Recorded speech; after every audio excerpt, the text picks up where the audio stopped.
Hey Fred, how you doing, Fred? That's Fred's house. Remember Fred?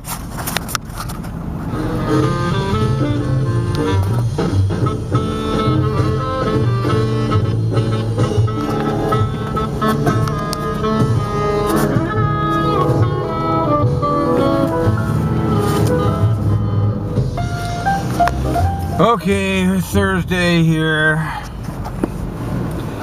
and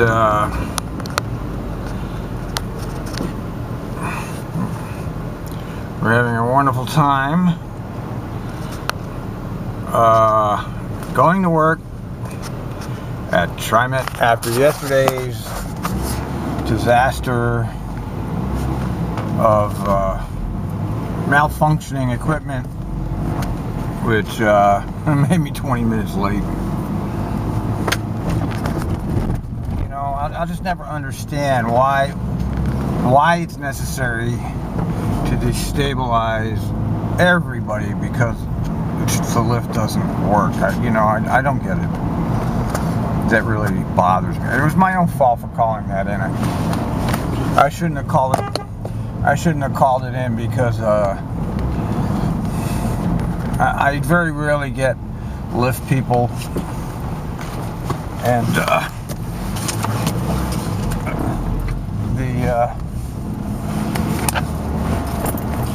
I was scared. You know, I was scared of having the lift get stuck, and now we're all going to be stuck on the road somewhere. You know, like on having to use the lift and then it won't retract at all. And rather than risk that, I called them and traded it out. Now, I was hoping they would trade me out rather than have me do it. You know, no, of course not. They had me do it, and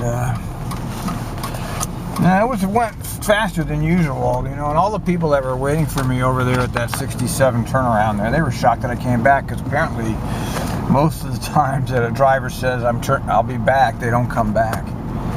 They're just left sitting there. And that's why I really shouldn't have called it in. I should know better than to call in stuff. If you don't have to call in, don't. But the worst case scenario for me was getting the lift actually getting stuck. I mean, I was on Cedar Hills Boulevard at rush hour when it got jammed. And then I got another bus which had no turn signals. I mean, it had turn signals if you manually turn the signals, you know, tap your foot on the controls, it would turn. And I just didn't want to turn that back in. I couldn't go through that again. I wrote it up at the end of the night. But the equipment, man, I'm telling you, it's about as and I hurt my back. I mean, I'm okay, it looks like today, but you know, I can still feel it, you know, and I'm not doing that again. I'm not going to push anything. That's what am I thinking, you know? I mean, that thing was really stuck, so that was dumb on my part to do that. But you know, I don't want to be blocking traffic. I don't want to have customers. You know, I actually care about people that are on the bus. I don't want them to get inconvenienced. I want them to get home. Okay, that's my whole goal, is to get these people home, get them where they're going. So I went out and pushed it in and hurt myself, and that's your unsafe equipment, Mr. McFarland. You have junky, unsafe equipment. All right, that's what you have here. Whether you want to admit it or not, you have no safety because you have unsafe equipment. Now I'm driving around. Let's see if that's Steve coming up in the left lane up there. Let's see. Yep, that's Steve, all right. There goes Steve in the jam there. With his, he looks like a sporting bus driver. He's such a nice guy, isn't he? He's like the nicest guy. There really are some fine people working there. Look at Bob Foster's made the news. Santa Bob. Ooh, come on over my lane, lady. Smash into me. Look at her. She's right over the line. Santa Bob makes the news. And for those of us that actually know Bob Foster, he's a fine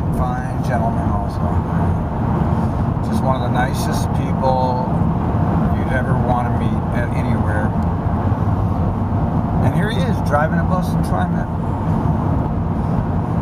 I guess it's worse things. People like them never get called. It's only people like me. It's troublemakers like me.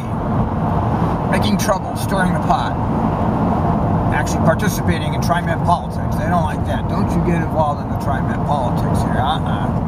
Look at these crazy ass motherfuckers, man. Here they go, passing like idiots.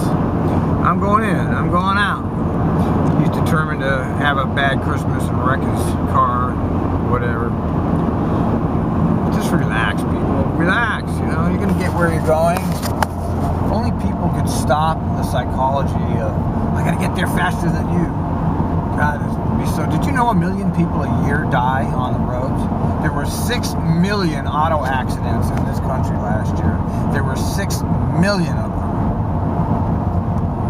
I just found that out. That's how many accidents occur on the roads in this country. And they're worried about terrorists, you know. You put it in scale. The terrorists, I'm driving a terrorist right here. This thing is the terrorist. These things on the road are gonna kill you or maim you. It ain't gonna be the terrorist cell. It's gonna be the car you're driving. That's acceptable to have that. It's acceptable to have a constant threat called automobiles. But it's not acceptable to have some psychopaths running around here. Every now and then, they fool our wonderful billion-dollar security apparatus. You know, a bunch of guys with box cutters. If we can even believe that that's actually the real story here, I have my doubts. You look at history and you look at the power elite and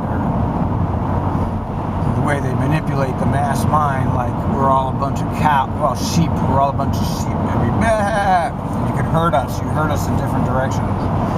You know, and I can see them actually creating an incident in order to change public opinion. And look at what's happened since that 9/11. We have a police state going here. A whole new security apparatus. The response was way overboard from what... I mean, it was a disaster that they bombed the buildings, but how many times did those terrorists try to bomb those buildings? Like 2 or 3 times before. So they were completely unprepared for it, or either they knew it was happening, or maybe even they participated in it. I wouldn't put anything past the powers that be. You know, I'm very convinced that there's mass manipulation. But there's also strange coincidence, too, that it appears as if there's some kind of great conspiracy, but in reality, it's just strange coincidence. It's kind of like the lattice of coincidence, they call it. The lattice of coincidence. There's this power that's kind of over everything that creates events without anybody actually consciously trying to create them. Anyway, that's neither here nor there. So hopefully we'll have better luck this time than we did last time with these buses. And next time I'm not calling in. I'll just let it get stuck. That was my big mistake. Just shouldn't have called it in. I mean, I was still rolling. You know. I got it back. And I didn't get any more lifts for the rest of the night. It was just that one lift. And that guy could have taken a 20 anyway. Those low-floor buses, you cannot get the lift stuck because you can just fold it out. You know, the lift just folds right out.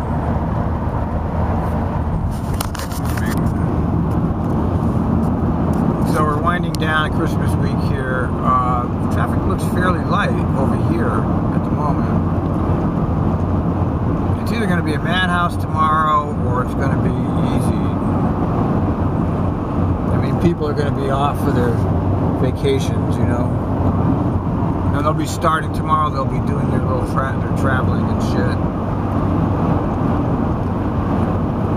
So the last minute rush to buy things.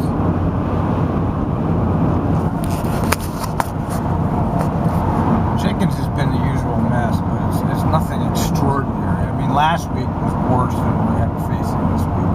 And even when I was 20 minutes late, by the 7 o'clock trip, I was on time again.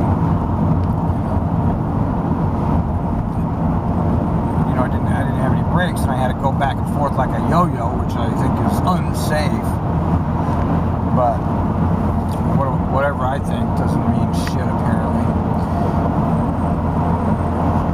I just really do believe that nothing about being a bus operator is safe.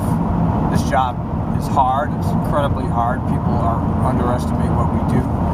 We get no appreciation from our management, and all those people that have never had an incident and think it's so great here. You wait until one day you have an incident, because one day you just might, and then you see exactly what you're dealing with here. You don't know that until you run into a problem.